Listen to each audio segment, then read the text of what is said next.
Olhando para trás, é fácil enxergar as grandes conquistas dos homens. As grandes navegações, a lua, a internet. A gente sempre se encanta com as personalidades geniais e destemidas que investiram boa parte das suas vidas nesses projetos. Mas dificilmente a gente se pergunta: quem foi que pagou para que tudo isso acontecesse? Quem pagou por todos os recursos, todos os meses e anos de trabalho de milhares de pessoas? Eu aproveito e faço mais uma pergunta. Você sabe o que tudo isso tem a ver com a renda fixa? Eu sou a Olivia Alonso e esse é o incrível universo da renda fixa. Nessa série vamos embarcar em uma jornada que vai falar desde conceitos básicos que motivaram o homem a criar esse tipo de investimento, até o que temos de mais sofisticado em investimentos de renda fixa na atualidade. Você está pronto?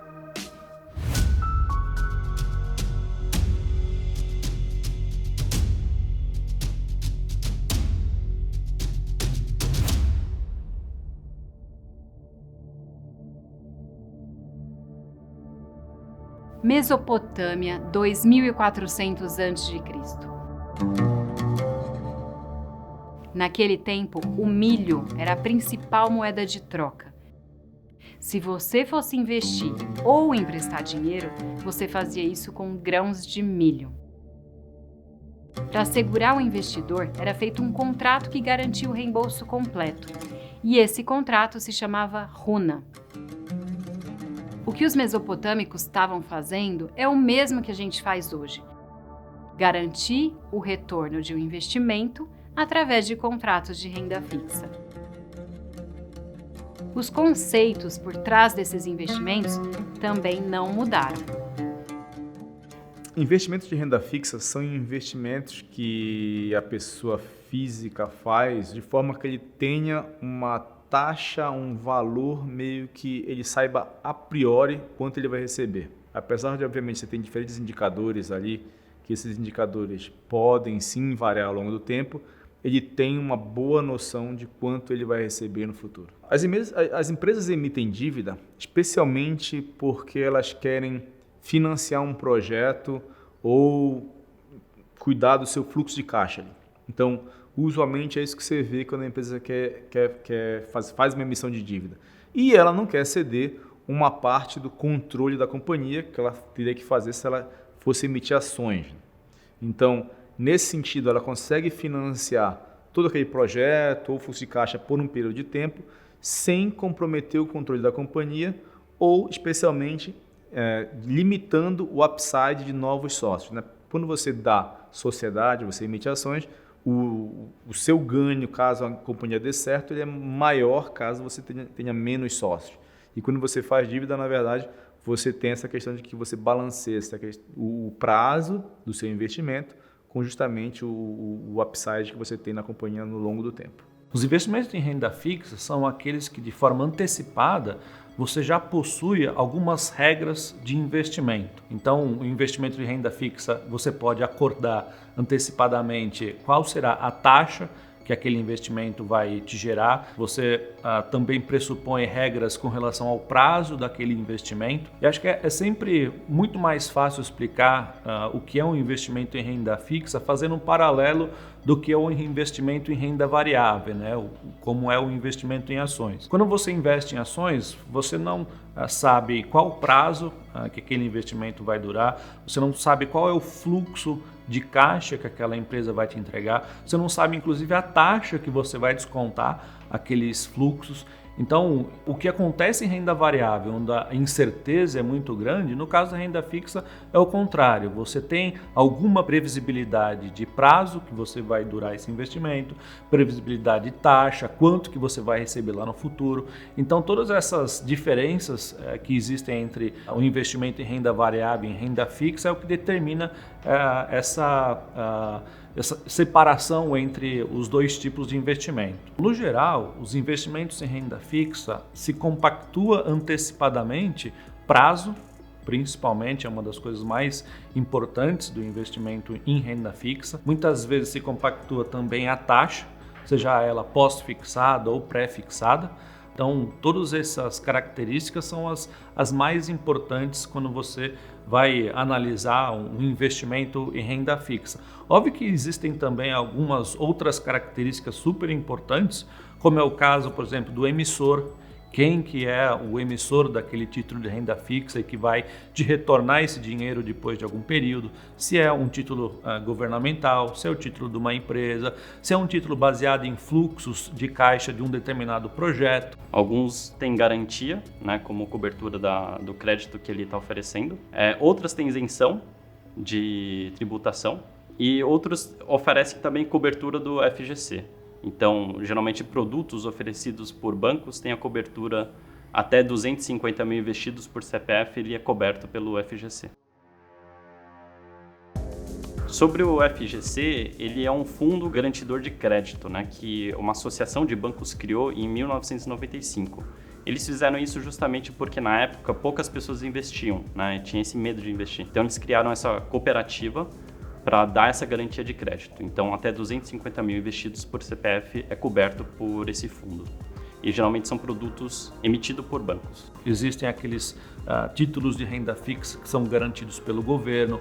Alguns outros são garantidos, por exemplo, por que a gente chama de colateral, que é um fluxo de caixa que se aquele emissor não conseguir honrar com o vencimento ou com os juros, você pode acioná-lo e ficar com uma parte do patrimônio daquele emissor que acabou não cumprindo com o compromisso de te pagar um certo pedaço daquele investimento. Além disso, além das garantias, existem também aqueles títulos que podem ser convertidos em renda variável, em ações.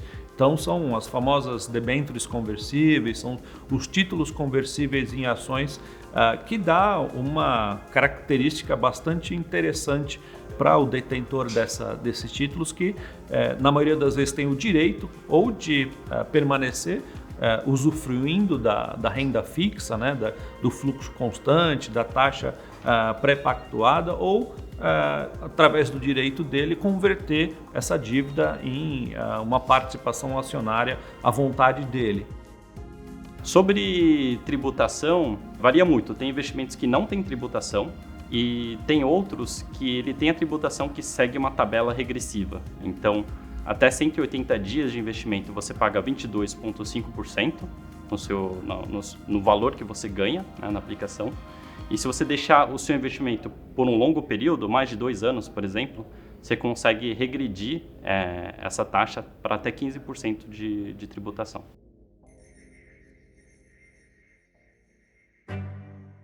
Mas voltando à nossa jornada, no século XII chegou a vez dos venezianos inovarem.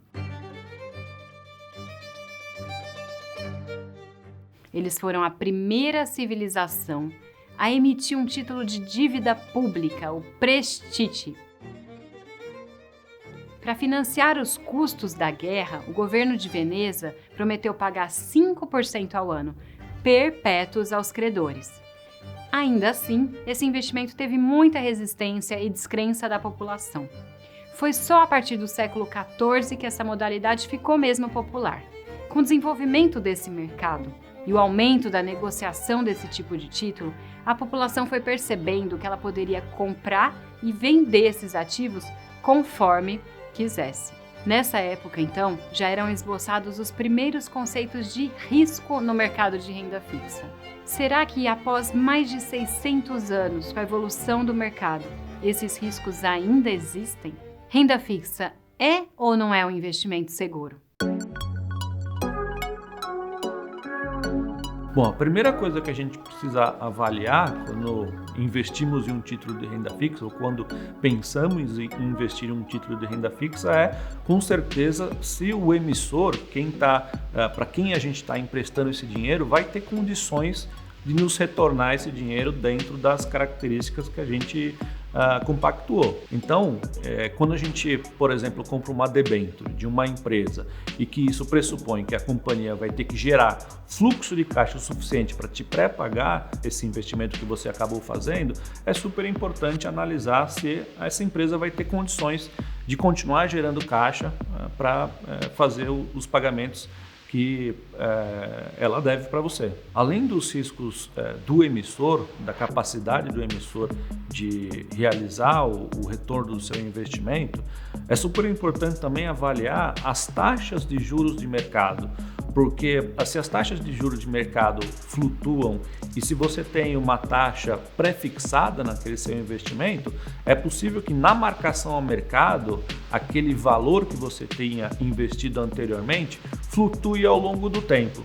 Então, além das características do emissor, do quão bom pagador é o emissor, é super importante também analisar quais são as taxas de mercado que se comparam com as taxas compactuadas no seu título de renda fixa. A principal questão quando você vai investir em renda fixa de títulos privados é analisar lá os 5 Cs do crédito, né? Que é o caráter, capacidade de pagamento, o colateral. Então você tem ali algumas questões que você analisa. Particularmente o que você está buscando ali é entender o risco do negócio. Então quando você vai analisar título privado, você tem que analisar na verdade a capacidade de pagamento daquela companhia e se ela realmente vai conseguir pagar você naquele período que ela se propõe a te pagar aquela dívida. Então você tem ali empresas que estão num setor mais arriscado, e aí por isso, obviamente, você vai querer ser mais bem recompensado por esse risco. E você tem empresas que estão no setor que é mais constante. Por exemplo, energia elétrica é um setor mais constante, todo mês você consome energia elétrica. Então as dívidas nesse setor usualmente têm uma taxa menor, ou seja, o risco é menor também. Para avaliar os riscos, depende muito da classe de ativo que você está investindo. Então, para títulos públicos, por exemplo, você tem que olhar o governo, né? A capacidade dele honrar suas dívidas. Então, você tem que ver como é que está a questão fiscal do país e o crescimento econômico em si. Já para as dívidas privadas, você tem que olhar como é que está o balanço da empresa. Então, é muito sobre entender como é que está o momento da empresa, como é que está a geração de caixa dela, versus os compromissos que ela tem de curto e longo prazo. E também entender como é que está o setor. Se é um setor cíclico, que está passando por muitas mudanças, se tem impacto do dólar, se tem impacto da inflação. Então, é analisar tanto o aspecto macroeconômico quanto o micro da empresa. Outra questão muito importante para analisar em questão de riscos é a liquidez do seu investimento, né? Então, tem alguns investimentos que você consegue comercializar ele, você consegue vender, resgatar quando você quiser. Já outros você tem que ficar até o vencimento ou tem um prazo um pouco mais longo. Então, sempre vale muito você olhar também o prazo, a liquidez desse papel. Outra questão são as garantias, né? Você tem que ver se o seu investimento tem algum tipo de cobertura. Os investimentos de bancos, por exemplo, têm a cobertura do FGC. Já outros tipos de investimento têm um colateral, tem um imóvel, tem algum ativo físico que, caso a empresa não consiga honrar o seu compromisso, ele consegue dar esses ativos como garantia. Então, outro aspecto importante para avaliar risco é o colateral, as garantias que o investimento oferece caso ela não consiga honrar suas dívidas. Essa foi apenas uma introdução ao incrível universo da renda fixa. No próximo episódio, a gente vai falar sobre investimentos privados. Vamos investigar a famosa sopa de letrinhas CDB, LCI, LCA. E a gente vai entender os riscos e descobrir se ainda vale a pena investir nesses produtos. E mais importante, qual que é o momento certo para você fazer isso? Nos vemos lá. Até a próxima!